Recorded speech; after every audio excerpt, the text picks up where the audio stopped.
Olá, Estúdio Repórter MT começando para falar hoje sobre um assunto importante de saúde pública, o suicídio. No Brasil, cerca de 12 mil pessoas tiram a própria vida por ano. Isso representa quase 6% da população. No mundo, são cerca de 800 mil suicidas anuais. O Brasil só perde para os Estados Unidos. Para falar sobre esse assunto delicado, muito importante e que precisa ser discutido, eu vou conversar com o Dr. Lucas Loureiro, médico que atua na psiquiatria. Doutor, muito obrigado por ter vindo ao Repórter MT. Agradeço o convite. Bom dia, boa tarde, boa noite para todo mundo. A gente sabe que os dados eles chamam muito a atenção, né? E segundo a Organização Mundial da Saúde, é a quarta maior causa de mortes de jovens de 15 a 29 anos de idade. Estamos falando do suicídio. Por que isso, doutor? A gente tem visto mais casos de suicídio, sim. Houve um aumento muito grande, na verdade, de diagnósticos de depressão, de doenças mentais no contexto geral. A pandemia pode ter, sim, agravado um pouco, mas parece não ser uma relação tão grande.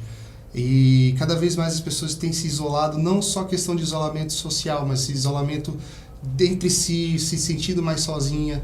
A gente também está tendo um envelhecimento maior da população, então a gente também sabe que o suicídio é mais comum nos idosos, e aí acaba que o envelhecimento mais da população, a gente vai ter mais chances de pessoas cometendo suicídio. A gente ainda não consegue entender o porquê que está tendo esse boom tão grande, mas realmente o diagnóstico tem aumentado mais e a percepção da doença também tem aumentado mais. A gente teve um caso recente, né, agora no mês de julho, a filha de um policial tirou a própria vida na casa onde vivia um condomínio fechado em Várzea Grande. O caso chamou muito atenção e é muito delicado você conseguir explicar o motivo real da pessoa ter atentado contra a própria vida. O que a gente pode falar sobre o comportamento do suicida? É fácil identificar? É possível identificar alguns sinais para que a família passe a ficar mais atenta em relação ao comportamento suicida? E as causas, doutor? São as frustrações, os medos, as angústias, a depressão? O que tem levado? Quais são os gatilhos do suicida? Não é tão fácil a gente conseguir perceber se uma pessoa é um potencial suicida ou não, ou se ela já tem algo planejado, algo assim. Até quanto mais planejado, mais difícil é. O que a gente consegue perceber se a pessoa está doente ou não. Como que a gente consegue perceber? Mudança no comportamento, mudança na atitude, mudança na qualidade do trabalho ou do estudo, mudança na socialização. A pessoa vai ficando mais quieta, ou de repente ela era muito quieta e começa a falar demais, a pessoa não dorme direito, a pessoa ganha ou perde peso. Então a gente vai percebendo mudanças no comportamento e mudanças naquela pessoa. Isso já é um sinal de que há alguma coisa errada. E às vezes já tem um tratamento, já faz diagnóstico, já vem tratando de alguma forma, e de repente você percebe uma piora súbita ou uma melhora muito súbita. O paciente estava ruim e do dia para a noite ele melhorou muito bem. Você deve ficar de olho, porque mesmo que seja uma melhora, a gente sempre tem que ficar de olho, porque as mudanças de humor não são repentinas. Elas não acontecem do dia para a noite na maioria das doenças, na maioria das pessoas. Então, quando acontece algo súbito, a gente precisa ficar de olho. O maior cuidado, na verdade, é sempre a observação contínua e tentar não deixar essa pessoa sozinha, tentar não deixar essa pessoa muito isolada, com muita oportunidade. Agora, causa, o que leva a pessoa a cometer suicídio, não sabemos. Na verdade, é uma mistura de muita coisa. Pode ser uma frustração? Pode. Pode ser uma tristeza? Pode. Pode ser a depressão? Pode. Pode ser uma bipolaridade? Pode. Pode ser impulsividade? Pode. Pode ser tudo junto? Muito provavelmente é mais comum que seja tudo junto. Difícil você falar, ele se matou porque ele cometeu suicídio porque estava muito triste, cometeu suicídio porque tinha uma frustração. São várias coisas juntas, é uma coisa muito multigênica. Até genética está envolvida, até história familiar está envolvida, uso de substâncias, uso de medicação, doenças prévias. Então tem muita coisa que a gente tem que ficar de olho, tem muita coisa que tem como causalidade na hora de falar algo. O que a gente pode falar é que o sofrimento dessa pessoa provavelmente era muito intenso. O suicídio muitas vezes é a fase final já da doença, é o resultado final de alguma doença psiquiátrica. assim como algumas doenças psiquiátricas são crônicas, a maioria. Então, assim como um câncer demora bastante para a pessoa acabar chegando a óbito, depressão também, na maioria das vezes, a pessoa não chega de um dia para a noite com um mês de doença, ela acaba cometendo suicídio. Acontece, mas não é tão comum assim. Normalmente ela vem com uma doença já há bastante tempo. Às vezes nem a própria pessoa conseguia perceber que estava tão doente assim e acaba cometendo algo. E da impulsividade, da hiperatividade, esse talvez possa ser um dos sinais mais fáceis de perceber. Porque a pessoa impulsiva tem mais chance de cometer suicídio. Muitas vezes o suicídio ele vem de um impulso. Não é tão comum, principalmente em jovens, no idoso é mais comum, mas principalmente em jovens não é tão comum o planejamento. Eu vou dar tchau para todo mundo, eu vou me despedir, e eu vou comprar a corda, eu vou pegar a arma, eu vou fazer escondido, eu vou para lá, vou para cá. Eles não fazem isso. Verdade, muitas vezes no jovem é um impulso. Ele bate uma tristeza, vem um negócio rápido e aquele desespero, e eu preciso acabar com isso, e ele tenta achar a forma mais rápida, não vou dizer fácil, porque muitas vezes eles não acham algo fácil. Às vezes eles vão para o remédio, às vezes eles fazem pequenos cortes, pequenas automutilações. Então eles muitas vezes começam devagar, mas eles procuram algo rápido, nem sempre fácil, para tentar tirar a dor, o sofrimento ou qualquer coisa que ele esteja sentindo. Agora, o que levou? Só a pessoa pode dizer. E o que seria, doutor, um comportamento impulsivo para a gente também não confundir com aquelas pessoas que são otimistas, que se arriscam quando elas querem atingir um certo objetivo? Só para a gente também deixar muito claro essa questão do impulsivo, né? Porque de repente tem pessoas que elas são impulsivas ou elas tomam atitude de uma forma muito fácil, que ela tem disposição para aquilo, ela é uma pessoa que acredita, que é otimista. Então, só para talvez a gente não misturar os conceitos, né? O que seria uma pessoa impulsiva que poderia vir a cometer o suicídio? Uma pessoa impulsiva, no geral, para a gente falar que tem uma impulsividade que traz problema, ela não planeja as coisas que ela faz e ela faz tudo na base do impulso. Então, é assim, você quer esse emprego? Quero. Mas você já está trabalhando nesse outro emprego. Não, mas esse aqui vai ser melhor. Não procura saber se vai ser melhor, se o financeiro é melhor, se o local é melhor, se o emprego é mais tranquilo, se tem capacidade para aquilo. Vamos fazer? Vamos. Vamos fazer tal coisa? Bora. Eu quero comprar tal coisa. Vai lá e compra. Não sabe se tem dinheiro. Não sabe se tem limite no cartão, se vai ter dinheiro para poder comprar. Não, vou comprar um carro, quanto? 100 mil, vou dividir em parcela em 60 vezes com uma entrada de tal. Mas você tem dinheiro para essa entrada? Não, vai entrar um dinheiro daqui a pouco, eu tenho certeza que esse dinheiro vai entrar, eu vou conseguir. A pessoa fica no impulso de comprar, no impulso de ter relação sexual, no impulso de usar droga, a pessoa começa a beber, eu vou beber porque eu aguento beber, eu quero beber, eu vou a fim de beber, eu vou beber. Ela não para e pensa no que está fazendo. Existem, claro, otimistas que falam assim, vamos fazer coisa, bora, vamos lá que vai dar certo. Mas como é que você vai fazer? Não, vou fazer assim, assim, assim, assim, assim. O impossível, muitas vezes, vamos lá, como é que você vai fazer? Não, eu só vou. Lá eu me vejo, lá eu vejo o que eu faço. Essas pessoas, quando entram em depressão, quando entram em tristeza, quando elas ficam tristes, quando vêm com essa impulsividade do, cara, eu preciso fazer alguma coisa para acabar com essa tristeza, eu preciso fazer alguma coisa para acabar com essa dor, não aguento mais sentir isso. Ela começa a ver solução apenas na morte. Ela primeiro, muitas vezes, o impulsivo até fala assim, preciso procurar um médico. Aí marca a consulta, o médico só pode na semana seguinte. Até na semana seguinte ele já desistiu de ir naquele médico. Entendi. Então, muitas vezes o impulsivo ele marca a consulta, eu preciso para hoje, eu preciso para agora, eu preciso do psicólogo agora, eu preciso fazer isso, eu preciso fazer aquilo, e toma um monte de remédio e vai indo. Então, não necessariamente a pessoa impulsiva pode vir a cometer suicídio. Não. É que essa pessoa impulsiva, quando ela entra no estágio de depressão, aí ela pode ter a mesma impulsividade para decidir resolver aquele problema de uma forma trágica, né? Isso. A pessoa impulsiva, quando ela entra na depressão, a depressão pode trazer impulsividade, mas quando a gente já tem uma pessoa já historicamente impulsiva, às vezes tem um transtorno de déficit de atenção e hiperatividade, ou é bipolar, ou já é mais hiperativa mesmo, tem alguma doença prévia, quando entra em depressão, o risco de cometer suicídio é bem maior. Doutor, a gente estava comentando aqui, inclusive, que é pouco falado, que é o suicídio entre idosos, né? Isso está muito associado ao isolamento familiar, muitos idosos ficam em lares hoje em dia. Eu conheço histórias, aqui mesmo em Cuiabá, de idosos que vivem em lares e as pessoas comentam que a família sequer aparece para ver esse idoso, né? É delicado, né, doutor? Muito. É uma coisa que, às vezes, até esquecido por alguns médicos. Os idosos são os que mais cometem suicídio. os idosos são os que mais têm transtornos psiquiátricos não diagnosticados ou não tratados. Muitas vezes a gente relaciona a outras doenças. O idoso, ele é uma pessoa já com várias doenças, é uma pessoa que toma muita medicação, é uma pessoa que está com mais dificuldade para fazer as coisas, já há uma dificuldade para andar do jeito que andava, raciocinar do jeito que raciocinava, e ele vai percebendo isso. E ainda tem a negligência familiar também. A família já vai deixando de lado, já não quer cuidar direito, já não quer fazer as coisas. Tudo isso vai culminando para mais sintomas depressivos e o idoso acaba cometendo suicídio ou tendo mais risco de cometer suicídio pelo isolamento total. Não é só um isolamento social, mas isolamento emocional, isolamento de corpo. A pessoa já não consegue mais fazer nada e por aí vai. Ela Então, passa a se tornar, tipo, na cabeça dela inválida, né? Mas ela isso. tem que entender também que é um momento, é a fase da vida dela, né? De viver dessa forma. Mas se não conseguiu ir desenvolvendo isso e se não houve um apoio familiar, a compreensão de que aquilo é uma fase é muito É complicada. muito difícil, né? Então a pessoa acaba tendo essa evolução para alguma doença, Entendi.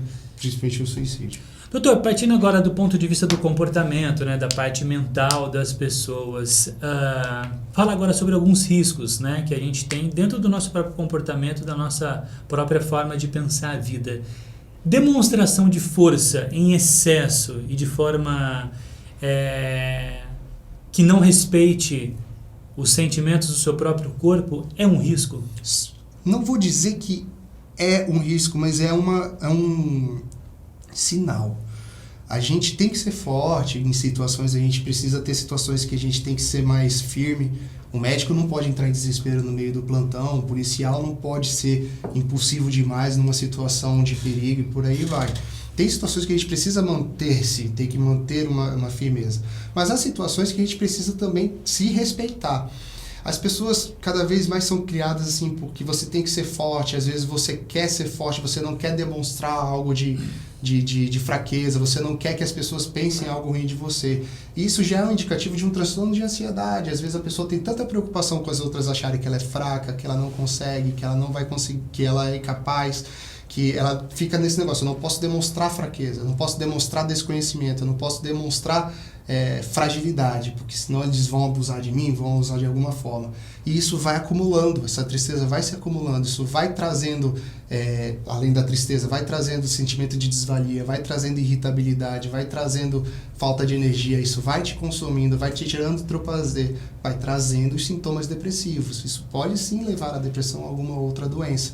Então, muitas vezes, quando você percebe que você está guardando muitas coisas, que você quer demonstrar muita força, que você tem medo dos outros pensarem que você tem alguma fraqueza, não quer dizer que seja depressão, mas pode ser que você tenha algum transtorno de ansiedade, e aí vale a pena fazer o tratamento. Não medicamentoso, falo de terapia, de um exercício físico, de melhora da qualidade de vida.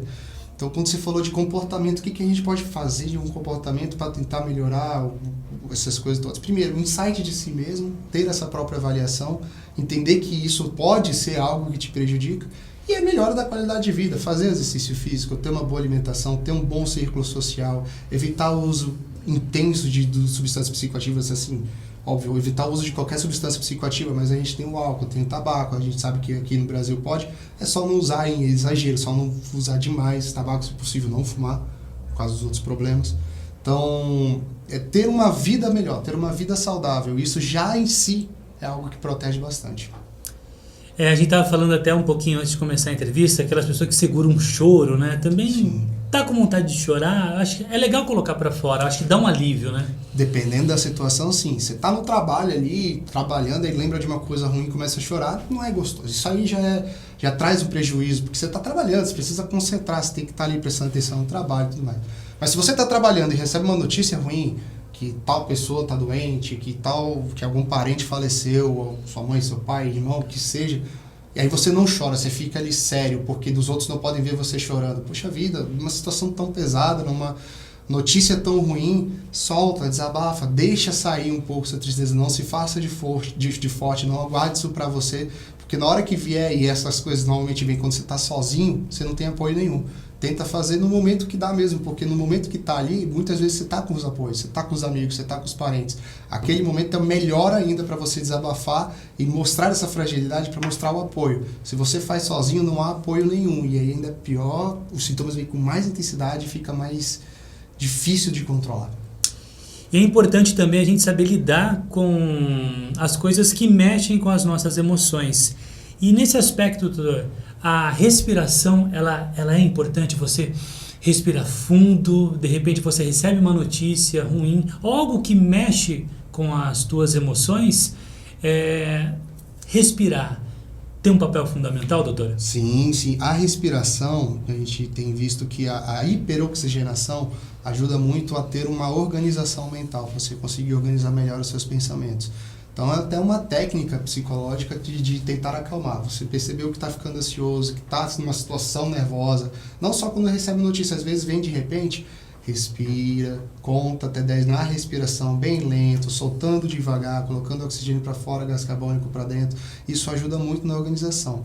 Mas não só isso, tem a questão de pensar em alguma coisa positiva, tentar ver de outra forma, fazer a própria distração, às vezes tentar achar alguma outra coisa para poder dar aquela distraída naquele momento.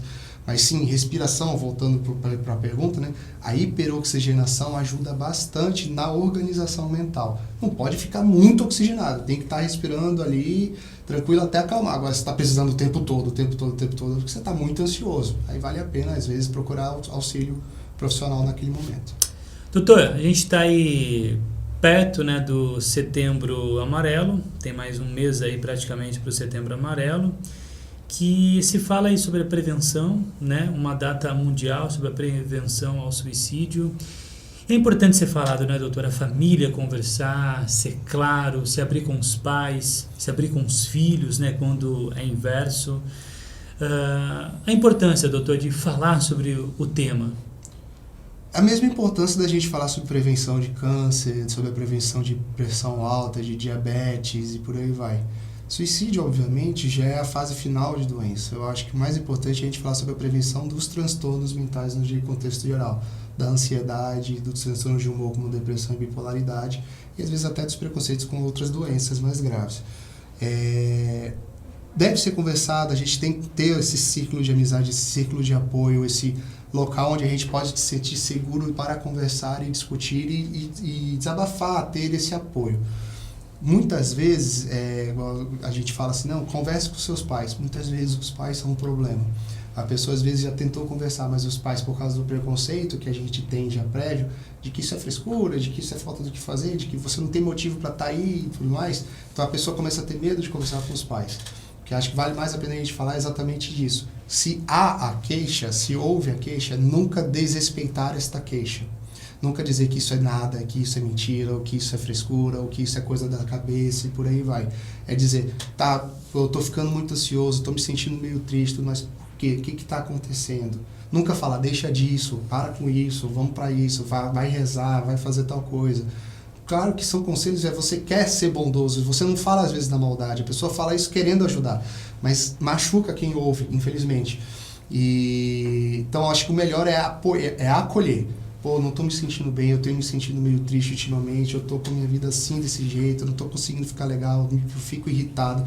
Por quê? Conta pra mim, o que que tá acontecendo, da onde que tá vindo isso, como que é, vamos lá, o que que tá acontecendo, o que que eu posso ajudar você, onde que eu posso ajudar você e por aí vai. Agora, na hora que fala, tem muitos pais que acabam falando, para com isso aí você estudar um pouquinho, é muito celular, você tá jogando muito videogame, você não faz nada, não sai desse quarto também, por isso que acontece isso. Muitas vezes isso é um sintoma, a pessoa não sai do quarto porque não consegue sair do quarto. Então essas coisinhas, essas pequenas frases que às vezes vêm na brincadeira, vêm num tom de tentar ajudar. Ou falta de conhecimento também. Sim, né? Sim, a própria falta do conhecimento. Mas às vezes a pessoa não fala na maldade, ela fala porque ela, vai trabalhar, vamos estudar que você melhora. É um conselho. Só que às vezes ela não tem força para estudar. Só que não é só isso, né? Não é só uma questão de levantar e sair do quarto, né? Você falar assim para um paciente, um dos sintomas da depressão é a falta de energia. Então você falar para um paciente depressivo, falar, levanta e faz, é a mesma coisa que você falar para um cara com Covid, levanta e respira. A mesma coisa que você falar para um cara que tem um câncer de estômago, come que não vomita. Então assim, não é tão simples. A depressão traz essa falta de energia. Levantar aí ajuda, com certeza ajuda. Mas tem momento para isso. Eu vou dizer que eu nunca cheguei para um paciente e falei, cara, levanta e vai? Já falei. Mas no momento que eu entrei com a medicação, o paciente melhorou, que faltava só esse empurrão, de alguém falar para ele ir. Eu não chego o paciente que está super depressivo na minha frente e falo, cara, vai fazer uma academia. Não, agora não é o momento, ele não consegue levantar da cama, não é uma força grande para levantar da cama. O melhor é acolher. A pessoa se queixou, presta atenção nessa queixa. Uma coisa, por exemplo, que muitos médicos que não trabalham na área da psiquiatria falam assim que chega aqueles pacientes com tentativas de suicídio meio, digamos assim, que eles chamam de fake, meio falso, que tentou se matar com 3 comprimidos de alguma coisa, com 2 comprimidos disso, a pessoa que simula alguma coisa porque está numa crise de ansiedade, um simulacro não forçado, ela inconscientemente simula. E eles falam, isso aqui, poxa, já está fazendo isso aqui de novo. Se o paciente chegou e falou, eu tenho vontade de morrer, eu tenho pensamentos disso daqui, mesmo que pareça mentira, mesmo que pareça uma atuação, mesmo que pareça que o paciente só está querendo chamar a atenção, e às vezes até pode ser, você deve levar em consideração. Então se o cara chega falando, eu tenho uma vontade de morrer de vez em quando, ouve, acolhe, o que está acontecendo, me diz o que foi, não desmerece, não fala que é que é falta de rezar, que é falta de trabalhar, que é cabeça parada, conversa com essa pessoa. Não minimiza aquele sofrimento, exatamente, né? Exatamente. Assim como a gente não minimiza a dor de quem tem câncer, a falta de ar de quem está com Covid, a glicose alta de quem tem diabetes, a gente não pode minimizar a vontade de morrer de um paciente depressivo. E você fala isso, eu lembro de cenas assim do nosso cotidiano. Por exemplo, se você encontra uma pessoa com um pé quebrado na rua, você para, consola, acolhe. Mas se você encontra alguém triste, para com isso, velho, entendeu? Né? Você tem tudo. Minimiza, né? Minimiza. Não, porque o que é visível a gente consegue entender que aquilo lá está causando um sofrimento. Mas quando não é visível, a gente acha que, só você fazer assim que passa. Eu costumo falar isso. Na psiquiatria, a gente trata das doenças da alma. Então, quem trata do estômago está ali, dói ali. Quem trata da cabeça, está ali e tudo mais. Então, se você tem um corte na sua alma, onde que dói? Alma. Onde que fica? Na alma. Tá, onde fica? A ponta. Você não sabe onde sabe. fica a alma. Não tem uma localização. Tem pessoas que a alma é na cabeça, tem pessoas que a alma é no coração, tem pessoas que a alma é no estômago. Então tem gente que tem gastrite, tem gente que tem dor no peito, tem gente que tem dor de cabeça, tem gente que começa a sentir um formigamento no pé. A alma tá no pé? A alma tá no pé. Então, assim, a alma tá no corpo. O que dói? O corpo, dói tudo. Muitas vezes é uma dor tão inespecífica que a pessoa só fala, dói. Dói. Só dói. Não sabe nem dizer o que dói ou como que dói. Só dói. Não é uma dor empontada, não é uma dor em aperto, não é uma dor contorcida, não é uma cólica. É uma dor. É isso. Então, assim, não dá para minimizar. O problema é que é difícil. Sim, é difícil. A gente ainda tem esse conceito. Eu não vou dizer que eu nunca tive, já tive também. Esse conceito de que dói aonde? Não tem nada machucado. Às vezes tem, a gente só não consegue ver. Doutor, para a gente encerrar, eu gostaria que você trouxesse mais uma vez aquela reflexão sobre a vida. Eu vou te provocar fazendo a pergunta e aí você desenvolve o seu raciocínio que você trouxe aqui para a gente, né? A vida, ela foi feita para sofrer? A vida foi feita para ser sofrida. Acho que essa é a frase. Uma vida que não é sofrida, ela não tem graça. Ela se torna muito chata, ela se torna muito monótona. É claro que tem coisa que, poxa, a gente podia sofrer menos, podia ser menos sofrido, podia ser menos doloroso. Só que se a gente não tem esses traumas, se a gente não aprende com os traumas, se a gente não aprende no sofrimento, desse sofrimento, a gente tende a repetir os sofrimentos. Então, por exemplo, se alguém sofre a perda de um cachorro e não consegue aprender com essa perda, toda vez que ele perder um cachorrinho, ele vai sofrer demais, ele vai sofrer muito como uma criança.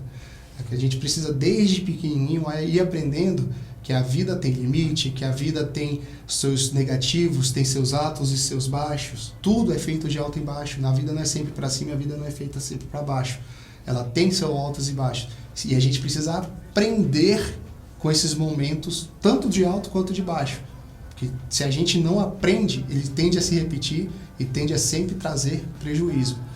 E basicamente a vida é feita para ser sofrida, a vida é feita para ser resiliente. Então, quanto mais resiliência a gente tem, melhor a gente consegue viver. Mas para se ter resiliência, a gente precisa sofrer. E como dizem os titãs, é preciso saber viver. Esse foi mais um Estúdio Repórter MT. Muito obrigado pela tua audiência. Obrigado, doutor, por ter vindo aqui. Obrigado pelo convite. Até o próximo.